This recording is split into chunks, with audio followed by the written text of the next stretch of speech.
Shalom, selamat pagi saudara-saudara yang dikasihi Tuhan Yesus Kristus. Mari kita bersama-sama merenungkan firman Tuhan. Kita berdoa. Bapa di surga, terima kasih Tuhan, pagi hari ini ada kesempatan bagi kami untuk membaca dan merenungkan firman-Mu. Terangi hati pikiran kami, berikan kami pengertian, pemahaman akan firman Tuhan.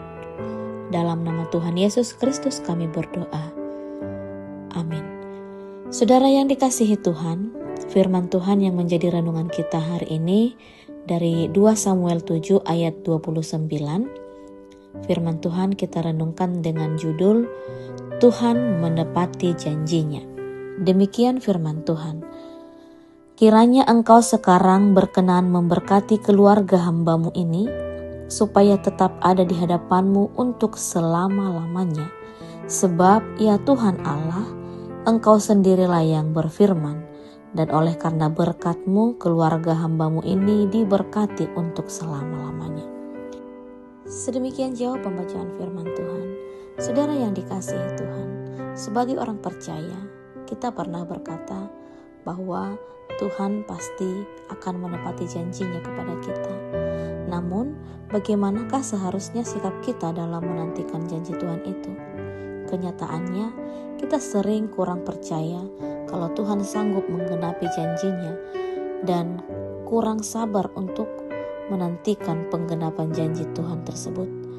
Daud merupakan seorang pribadi yang hidup benar di hadapan Tuhan sepanjang hidupnya. Sejak masa mudanya, Daud telah menjadi orang yang menyenangkan hati Tuhan tanpa henti dan yang senantiasa memprioritaskan hubungannya dengan Tuhan di atas segala-galanya. Daud adalah tokoh Alkitab yang meraih perkenanan Tuhan hingga hari matinya. Tetapi perkenanan Tuhan dalam hidupnya tidak selesai sampai pada hari matinya, melainkan terus berlanjut dan turun kepada keturunannya sesuai janji Tuhan kepada Daud. Tuhan menjamin kelangsungan berkat bagi keturunannya, dan bukan hanya sampai keturunan ketiga atau keempat, melainkan sampai ratusan bahkan ribuan tahun setelahnya sampai selamanya.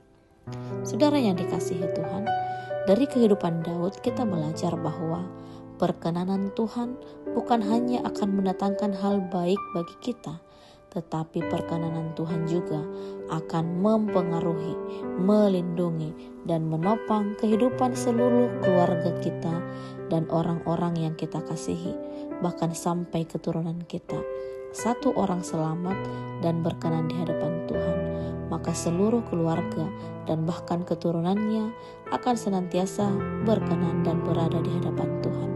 Bahkan kerajaan Israel tidak pecah langsung saat Salomo jatuh ke dalam dosa penyembahan berhala dan menyakiti hati Tuhan, karena perkenanan Tuhan atas kehidupan Daud dan janji Tuhan kepada Daud, ayahnya.